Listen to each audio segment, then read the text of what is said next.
Hey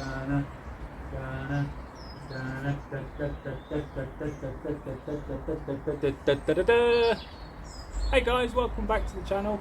As you can see, the pond walls are up. It's pretty deep. I'd say just over 5 foot. I'm 6 foot 1, 6 foot 2. It's just past my chin. So yeah, I hope you can hear me over there. So yeah, I'll get out of the pond and show you what I've been up to.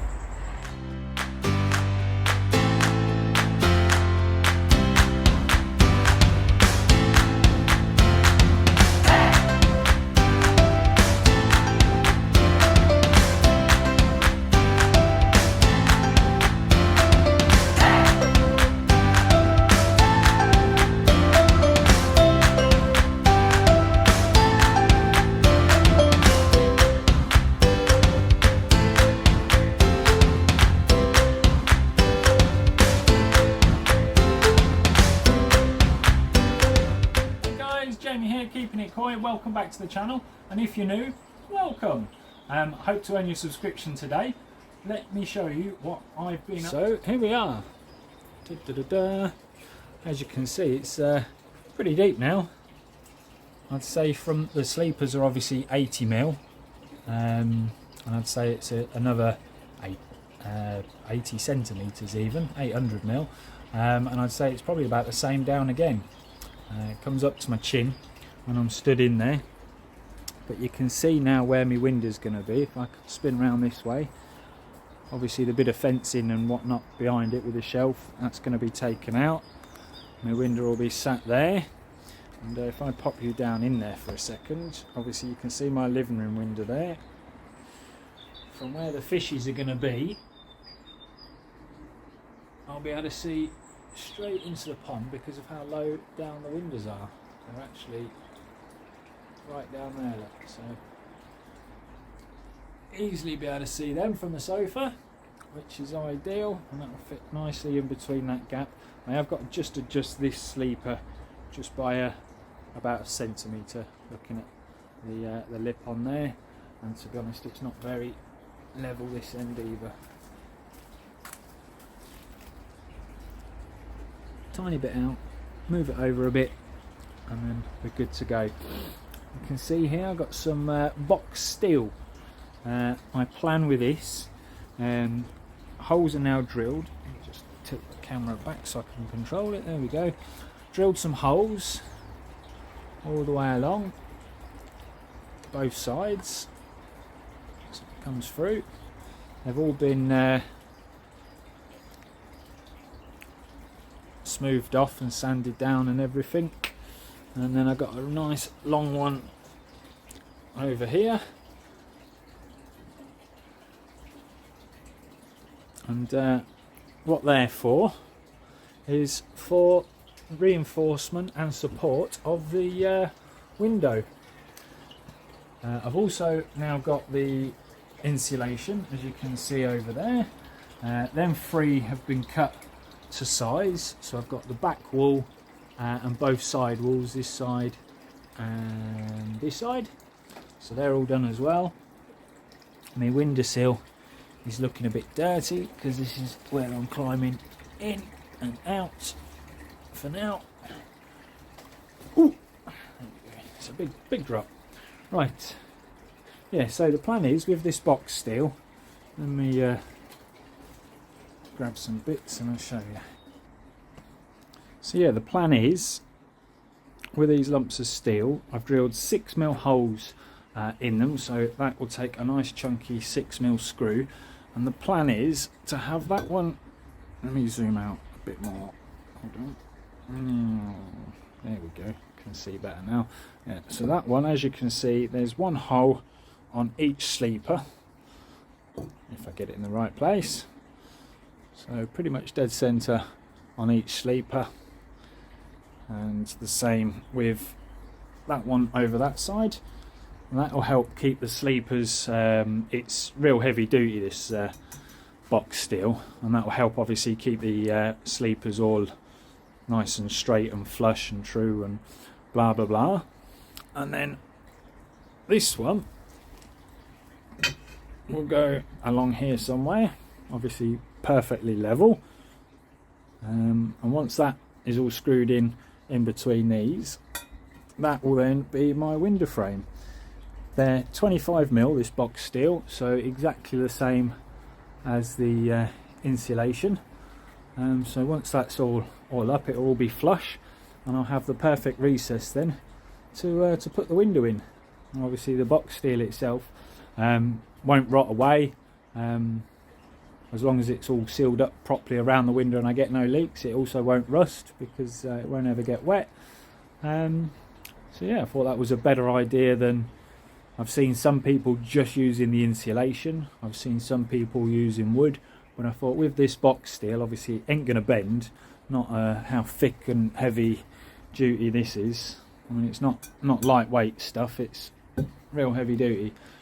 So yeah, it's never going to bend, and obviously it won't rot, and it will easily support the window. So yeah, better option than wood, just the insulation. So yeah, that's my plan.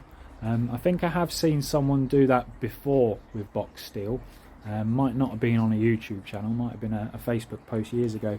But yeah, that's my plan. So the insulation has been cut basically to sit from the soil level down here, so it covers the concrete as well. And then once that's all in, then I'll be just chiseling away and straightening up the wall down to the floor, and somehow trying to lift the soil up and out of there, because yeah, it's a long way down. I mean, to give you an idea, that spade is a 4.5 foot spade, or is it 4 foot? I think it's 4 foot. So in fact, even better option, spin your... Hello. Stick my phone down a second.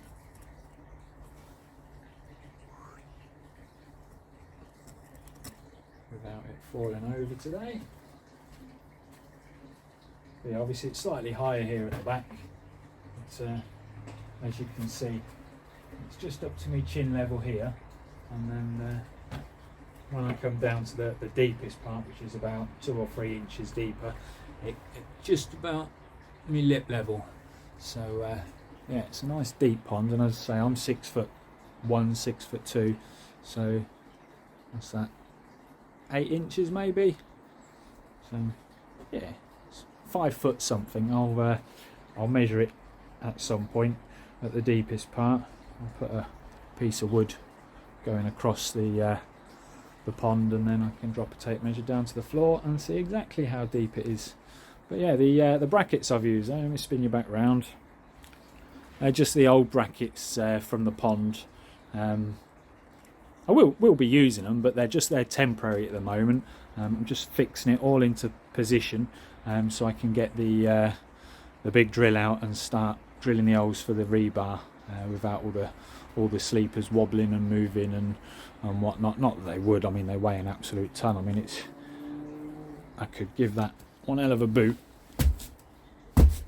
and it don't go nowhere. It's yeah, pretty solid. But because obviously it's wood and they're never cut to perfect size, you'll see in certain places that bit of a gap, because that sleeper is ever so slightly higher than that sleeper, and then because of that's now made that sleeper higher than that sleeper, and there's another one over here because that sleeper's higher than that sleeper.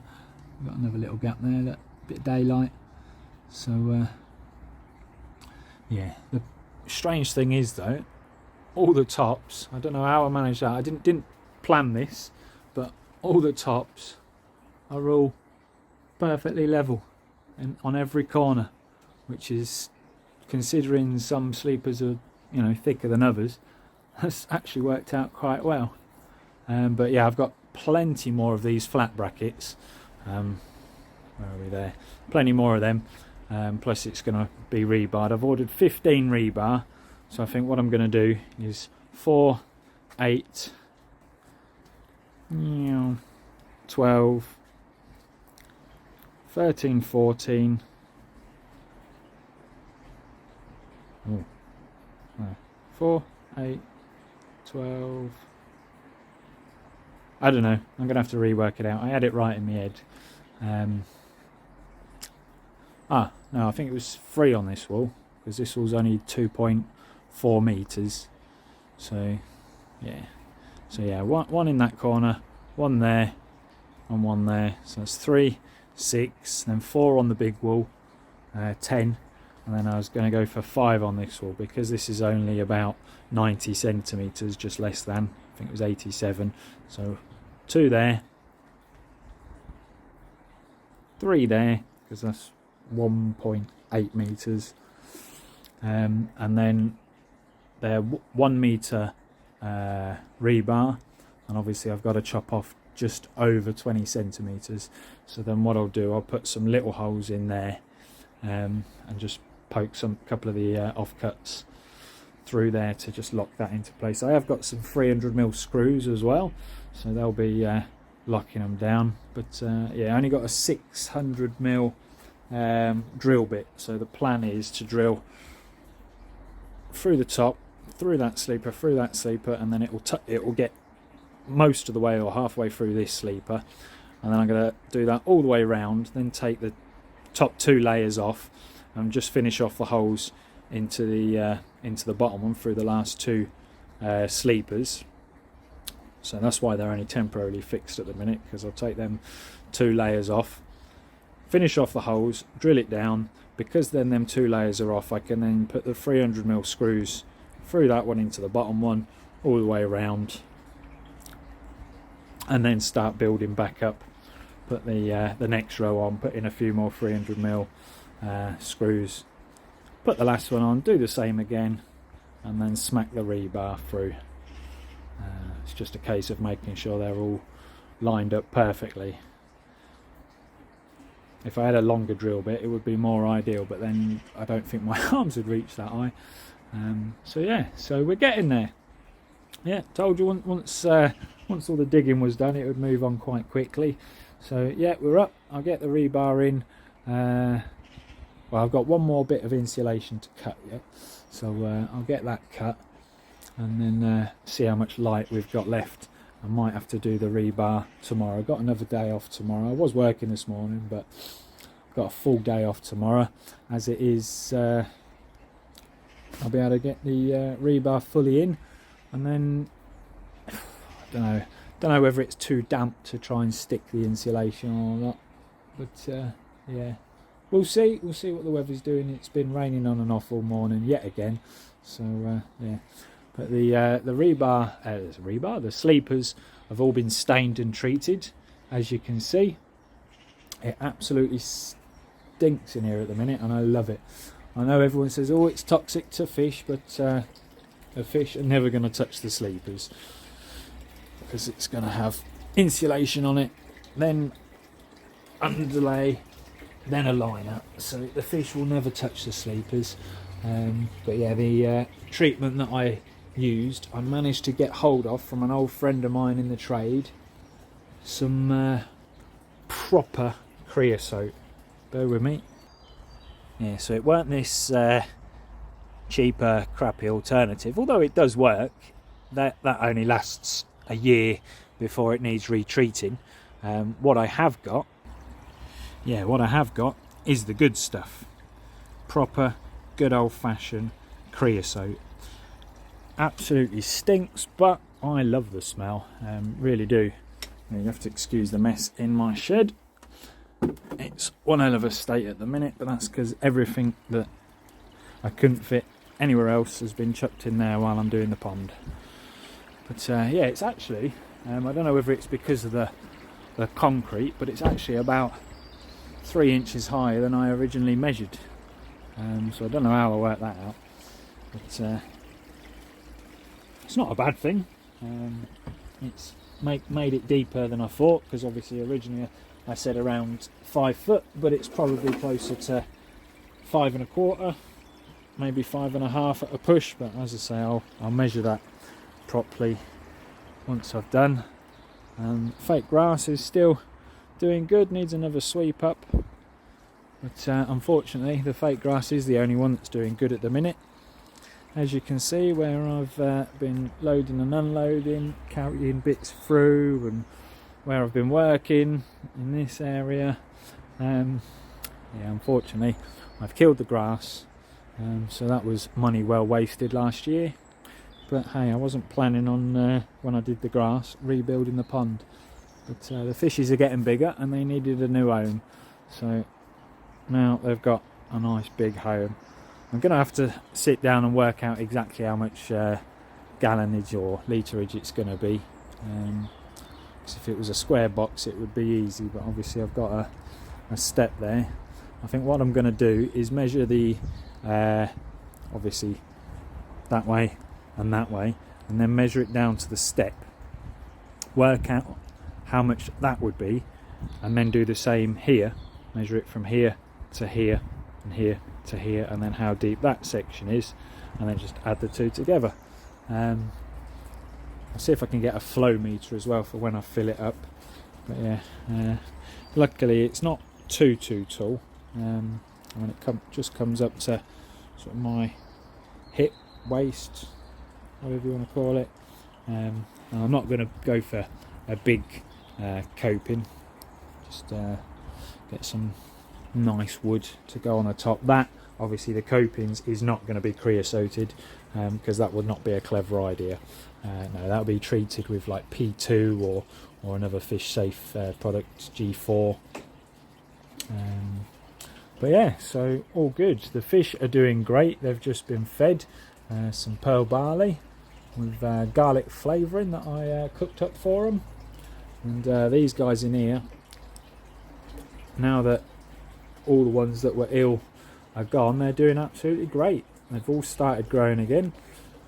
It's set to, I think it was 21.5 degrees when I checked with the thermometer yesterday. As I say, the thermostat on them are not uber accurate. It does keep the temperature very stable, but I think that shows about 24, 25, but it actually keeps it at about 21.5. So it's just where the numbers, you know, and the dial's just not set dead right. But yeah, as long as you've got a thermometer, absolutely great bits of kit. And since the Cloverleaf have changed them, that they can now run on 2,000 litres an hour instead of 4,000 litres an hour, I think that's brilliant. Because it is an 8,000 litre an hour pump in there, but to be able to run that on 2,000 litre an hour, that'll be going on my grow on setup once it's done, and I won't be running. Well, I suppose I could get away with sort of 3,000 or 4,000, but we'll see. I don't need the 8,000 one that's in there, so I'll be moving the 8,000 litre an hour pump. It's the Jabo Super Energy Efficient Eco one. But I'll show you guys that when I'm putting the fish back in their new home. So yeah, going to tidy up now, get everything back out of the way, get the other insulation board cut, and if I've still got some light, I'll start doing the rebar. But yeah, again, thanks for watching, guys. Hope you enjoyed. If you have enjoyed, please feel free to subscribe. It's obviously free to subscribe. And yeah, I'll if it's still light by the time I finish tidying up and doing everything else, then I'll get some footage of how I'm doing the rebar. If not, then that'll be on the next video. So again, thanks for watching, take care, stay safe, and I'll catch you on the next one. So yeah, getting some of the pilot holes done, spin you around and I'll quickly show you. So I should get the 3 done in this side today, and I'll get another couple done in that side. So if I set you up, and I'll show you how it works. So I just did the corner one here, and I come back to the camera and it apparently didn't record, so I'm going to do the next one about there and show you that one. So I'm repeating myself, but first time for you guys. As you can see, the drill bit can easily go through all 3 sleepers. I've only been going down to about that deep, because when it gets right to the very bottom it does get a bit stiff and hard to pull back out. So I'll get this one in and we'll see what I mean.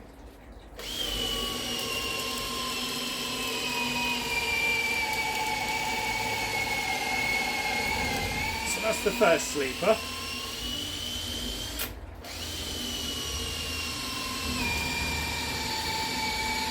Just going through the second sleeper.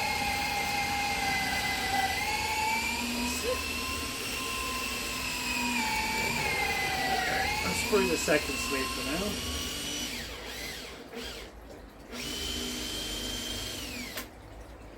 And go through the last sleeper to give me a guide, or go through the third sleeper, sorry, enough to give me a guide for the last one.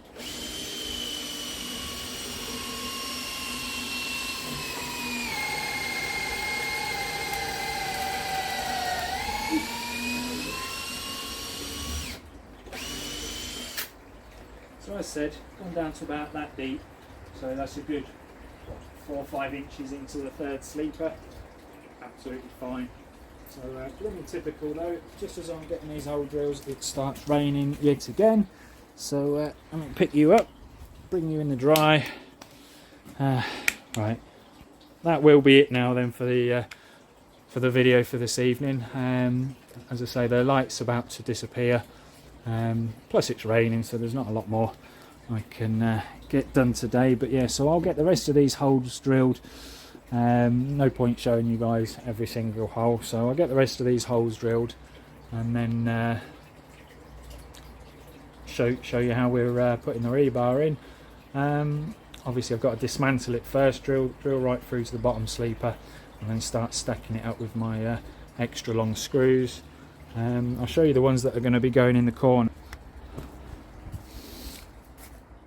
Got 200mm sleeper screws there, same as what's holding the sleeper beds that I built all down there, and they're solid as a rock, so I'm going to use the same screws on there. I'll just use that as guidance just to make sure it's plenty out of the way of the rebar. But yeah, so I've got them 2 done, get 2 more done on the other side. That should work out about right then.